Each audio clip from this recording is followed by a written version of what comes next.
सरकार मोदी जी दिल्ली के लोगों से इतनी नफरत क्यों है? दिल्ली को डुबाना क्यों चाहते हैं? विजेंद्र जी, नरेंद्र मोदी तो खुद ही दिल्ली में रहते हैं, वो अपने ही घर को डुबो देंगे। अब बांध बनाया जाता है, उस रुख को मोड़ने अरे के वो लिए बांध बनाया नहीं जाता है, हथनी कुंड बैराज है। बैराज और बांध में क्या अंतर है मुझे बताइए। क्यों कह रहे थे अरविंद केजरीवाल, क्यों कह रहे थे अरविंद केजरीवाल की बारिश नहीं होगी? रीजन IITN नो, उनको नहीं पता है कि इंद्र देवता भी जिम्मेदार है, भगवान जी भी जिम्मेदार है। पढ़े लिखे की बात नहीं है यहाँ पर। मैं आपको बताती हूँ, एक और नाम होता है पढ़ा लिखा अनपढ़। मुझे ये बताइए, दिल्ली डूबी या डुबोई गई? सबसे पहले विजेंद्र मलिक साहब आप। रुबिका जी देखिए, एक आपदा होती है प्राकृतिक, एक होती है प्रायोजित। ये दिल्ली में अगर आप देखें 9 तारीख से लेकर 13 तारीख के बीच में जो ये जल भराव की स्थिति बनी, पिछले 3 दिन से दिल्ली में बारिश नहीं हुई है। उसके बावजूद दिल्ली में इतना सारा पानी, इसका पीछे का थोड़ा सा हमें समझना पड़ेगा, ये बाढ़ की स्थिति बनी क्यों। हथनी कुंड बैराज से अगर जो पानी छोड़ा जाता है वो 3 दिशाओं में पानी छोड़ा जाता है।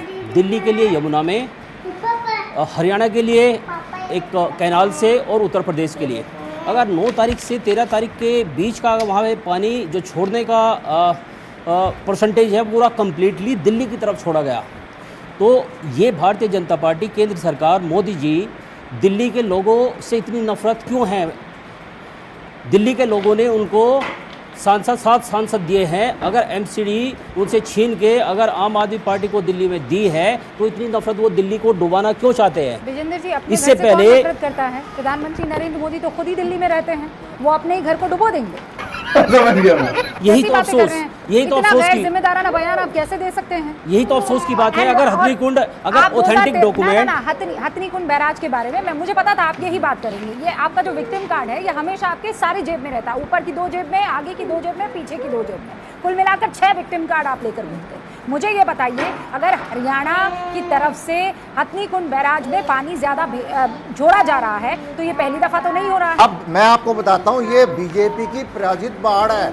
अगर मैं हथनी कुंड की, मैं अभी आपको वीडियो दिखाता हूँ, वहां से जो पानी छोड़ा गया, उस पानी को एक नहर जाती है सहारनपुर, वो सूखी पड़ी है, उन्होंने सारा पानी दिल्ली की ओर छोड़ दिया। और मैं खुराना जी को ये बताना चाहता हूँ, इस बाढ़ की बड़ी वजह है 45 साल का बारिश का रिकॉर्ड टूटा है। इंजीनियर भाई, मेरी बात सुन लीजिए।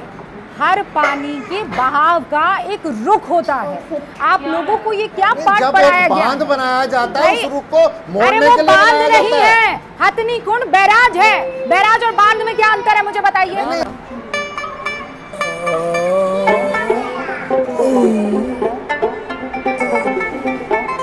जो बांध है उसको आप डाइवर्ट कर सकते हैं, वो नहर सूखी है। अरे बताइए ना, बांध और बैराज में अंतर क्या होता है? पहले ये बताइए, क्या अंतर होता है, पता है आपको?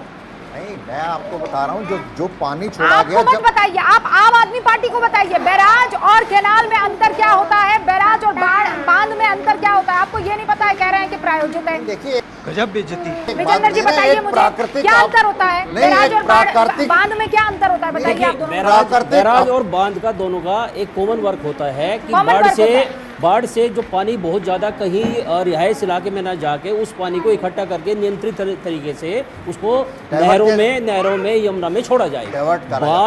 बांध हो या बैराज हो, दोनों का सेम काम ये रहता है। जिससे बिजली उत्पादन का वर्क भी होता है। अब कहाँ पे एग्जैक्टली किस पॉइंट को आप पिन आउट करना चाहती है, वो ज़्यादा बेहतर आप समझती है।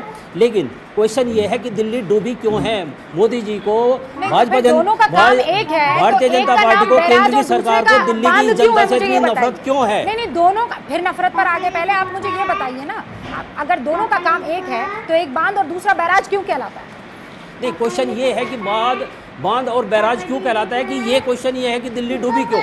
सवाल ये नहीं है काश टूटा की टूटी, सवाल ये है कि पत्थर किसने मारा। सवाल में छिपा हुआ है ना जवाब, इसीलिए तो डूबी है ना। ये आप बेहतर जानते हैं, आप एक्सप्लेन कर दीजिए। आप बोल रहे हैं प्रायोजित है, प्रायोजित कैसे हो सकता है? मुझे ये नहीं समझ में आ रहा है। रूबिका जी, हम बैराज में आप पानी रोक कर नहीं रख सकते हैं। Do you understand? यमुना में लगातार जिस तरीके से कंस्ट्रक्शन हो रहा है, वो मैं भी देख रही हूँ, वो आप भी देख रहे हैं, और दिल्ली से गुजरने वाला हर एक शख्स देख रहा है।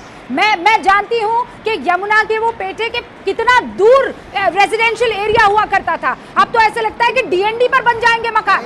आप लोग एक के बाद एक मकान के जो अनुमति है दिए चले जा रहे हैं। मिट्टी यमुना में भरती चली जा रही है, और आज आप यहाँ बैठ के कह रहे हैं डाइवर्ट क्यों नहीं किया पानी? डाइवर्ट क्यों नहीं किया? कंस्ट्रक्शन पे आप प्रोग्राम रखेगा, उसमें पूरा डिटेल आपको देंगे। आज अगर बाढ़ की आप बात करते हैं तो खुराना जी पढ़े लिखे आदमी की बात कर रहे हैं, भ्रष्टाचार की बात कर रहे हैं। भ्रष्टाचार का पूरा रिकॉर्ड तो भारतीय जनता पार्टी ने तोड़ दिया। पढ़े लिखे की बात करते हैं, हमारे प्रधानमंत्री जी अभी यूएस में कह गए कि इंडिया में हर 7 दिन में एक यूनिवर्सिटी बन रही है। हर जगह वो यूनिवर्सिटी कहाँ है?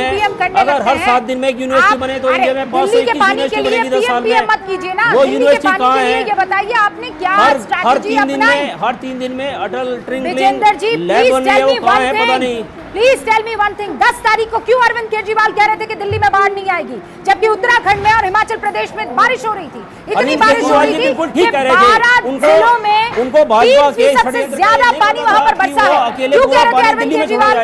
क्यों कह रहे थे अरविंद केजरीवाल की बारिश नहीं होगी? Is an IITian, no? Answer उनको नहीं पता है कि यमुना और गंगा जवाब में वहां पहाड़ों से पानी आएगा? मेरा जवाब तो लीजिए रूबिका जी, उसके लिए मैं जवाब दे रहा हूँ। अरविंद केजरीवाल जी बिल्कुल ठीक कह रहे थे। अरविंद केजरीवाल जी भारतीय जनता पार्टी के उस षड्यंत्र से वाकिफ नहीं थे कि सारा पानी उसको दिल्ली को छोड़ दिया जाएगा। इसलिए दिल्ली में आज बाढ़ की स्थिति और दिल्ली में पानी की स्थिति है। नीचा दिखाने के लिए कोई जो है पानी की यहाँ पर बाढ़ ला देगा। 3 दिन बारिश का रिकॉर्ड टूटा है। अच्छा, आपकी नॉलेज के लिए बता दूं, इसलिए ये परिस्थितियां पैदा हुई हैं। अच्छा, इसके लिए दिल्ली सरकार भी जिम्मेवार है और सेंट्रल सरकार भी जिम्मेवार है और इंद्र देवता भी जिम्मेदार है। भगवान जी भी जिम्मेदार है। उनको करना नहीं चाहिए था, उन्होंने तो साजिश रच ली है इंद्र देवता जी ने अरविंद केजरीवाल जी के खिलाफ। वो तो चाहते हैं, षड्यंत्र रच रहे हैं भगवान जी और इंद्र देवता जी। रुक जाइए, अब एमसीडी में भी आप हैं और आपकी पिछले 9 सालों से सरकार है विजेंद्र जी। थोड़ी शर्म कर लीजिए, थोड़ी शर्म कर लीजिए, थोड़ी शर्म कर लीजिए। एनडीआरएफ की टीम मांगी, एहसान किया एनडीआरएफ की टीम मांग के। ना होता तो दिल्ली में मुझे ये बताइए 10 तारीख को क्यों कह रहे थे अरविंद केजरीवाल की बाढ़ नहीं आएगी? यमुना का स्तर बहुत ज़्यादा बढ़ने की उम्मीद अभी फ़िलहाल नहीं है, तो फ्लड की सिचुएशन आएगी ऐसा लगता नहीं है। दिल्ली में इस वक्त यमुना में पानी बढ़ता जा रहा है और एक तरह से बाढ़ की स्थिति सी बनी हुई है। एक ऐसे सीएम जो बार बार देश के प्रधानमंत्री की तरफ इशारा करते हुए चौथी फेल, चौथी फेल, चौथी फेल राजा का जिक्र करते रहते हैं, वो तो आईआईटीएन पास है ना।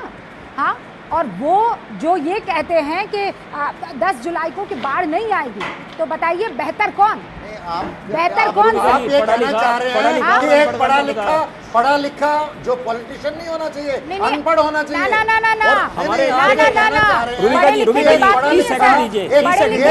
दिल्ली का सौभाग्य है। मैं आपको बताती हूँ, एक और नाम होता है पढ़ा लिखा अनपढ़।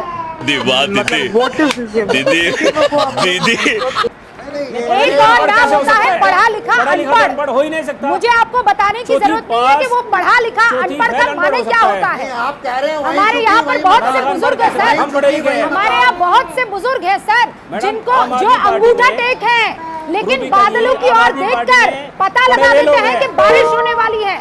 हमारे यहाँ बहुत से बुजुर्ग हैं सर जिनको लिखना नहीं आता है, जो अंग्रेजी नहीं बोल सकते हैं फर्राटेदार, जिनको गणित नहीं आती है, लेकिन वो चिड़ियों की चहचहाहट से पता लगा लेते हैं कि बारिश आने वाली है। उनको ये पता लग जाता है कि गांव खाली कर देना है। लेकिन वो पढ़े लिखे अनपढ़ होते हैं जिनको बड़ी बड़ी डिग्रियां हासिल हो जाती है और वो कहते हैं जब पहाड़ों में बारिश हो रही होती है तो कहते हैं कि यहाँ बाढ़ नहीं आने वाली है।